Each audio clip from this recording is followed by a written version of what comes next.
नमस्कार, आप देख रहे हैं 4 PM और मैं हूं आपके साथ निधि तिवारी। हरियाणा विधानसभा चुनाव के नतीजे आ चुके हैं और नई सरकार बनाने की तैयारियां भी लगभग पूरी हो चुकी है। आज सैनी सरकार का शपथ ग्रहण समारोह है। कई मंत्री इसमें शपथ लेंगे, सीएम नायब सिंह सैनी भी शपथ लेंगे। लेकिन सैनी के शपथ लेने से पहले ही बीजेपी की सरकार संकट में फंस गई है, क्योंकि हरियाणा का मामला अब पहुंच चुका है सुप्रीम कोर्ट। जी हाँ, सुप्रीम कोर्ट में एक याचिका दायर की गई है जिसमें हरियाणा विधानसभा चुनाव में गड़बड़ी की संभावना जताई गई है।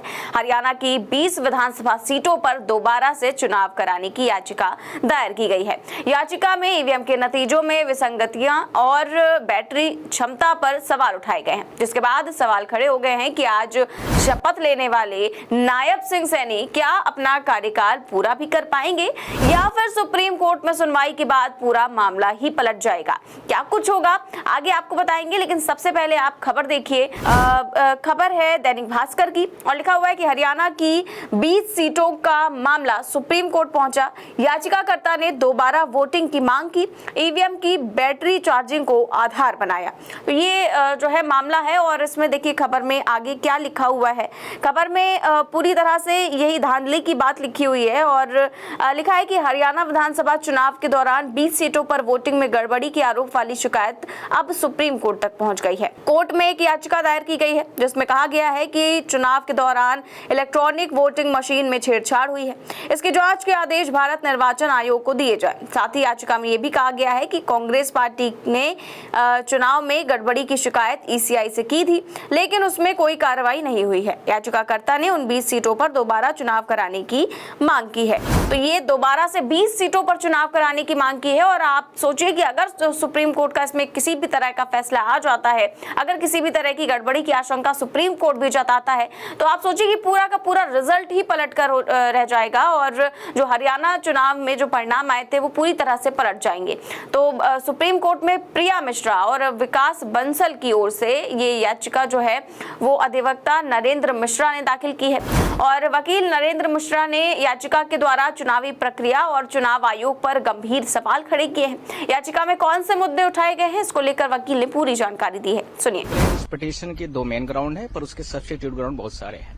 पहला पिटीशन में ये है कि जो कांग्रेस पार्टी ने अपना 8 तारीख को इलेक्शन कमीशन ऑफ इंडिया से प्रेजेंटेशन दिया था, जिसमें यह बोला गया कि 99% से 70% की बैटरी चार्ज पाई गई, जिसमें कांग्रेस पार्टी जहां जहां बैटरी चार्ज हुई है वहां हार गई। मेरा प्रश्न यह है कि और जगह पर जहां ईवीएम यूज थी वहां पर 99% या 99% से लेकर के 70% की चार्ज नहीं हुई थी। पहला प्रश्न।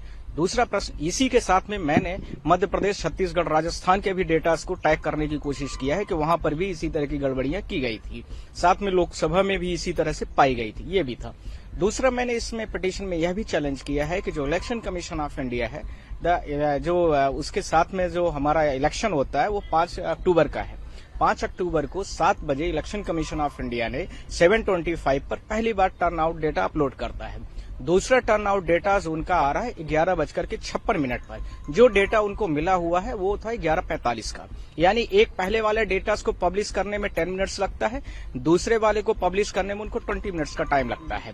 पर सवाल यह है कि इसके साथ में मैं इमेज करता हूं कि इलेक्शन कमीशन ऑफ इंडिया पूरे भारत देश की बहुत सक्रिय रही और रात तक में पूरा इलेक्शन का जो लोग बूथ में रहे होंगे सबकी वोटिंग करा लिया होगा। पर उसके बाद नेक्स्ट 2.9 समथिंग % का जो डेटा है, अर्थात जो 67.69 के 97 के आसपास जा रहा डेटा, वो 2% data election commission of India ने फॉर्म 17C, जो एजेंट्स होते हैं पॉलिटिकल पार्टी कंटेस्टिंग पार्टीज के जो मेंबर्स बैठे होते हैं, उनके साथ जो दिया गया उससे वो मैच नहीं कर रहा है। It's very important things to hear. This election commission of India did not conduct the free and fair elections in this Haryana elections and similarly here same thing is happened in the Lok Sabha elections. तो आपका prayer क्या है? मेरी prayer सिर्फ 2 है कि जहां पर सस्पेक्टेड ईवीएम्स हैं जो 100% से लेकर के 70% पाई गई हैं, उन सारे में कम से कम दोबारा चुनाव कराया जाए। और इसके साथ में मेरी दूसरी प्रेयर यह भी है कि इलेक्शन कमीशन ऑफ इंडिया जो 2.5% डेटा जो फॉर्म 17C से नहीं मैच कर रहा है वो कहां का है उसको डिस्क्लोज करे, और यदि कोर्ट उसमें पाता है तो वहां पर भी विधानसभा दोबारा चुनाव कराए। तो वकील ने सारा कुछ बताया और उन्होंने आरोप लगाया कि हरियाणा की 20 विधानसभा सीटों में कुछ ईवीएम 99% बैटरी क्षमता पर काम कर रही थी, जबकि कुछ ईवीएम 80% क्षमता पर काम कर रही थी, जबकि ज्यादातर ईवीएम 60 से 70% बैटरी क्षमता पर थी।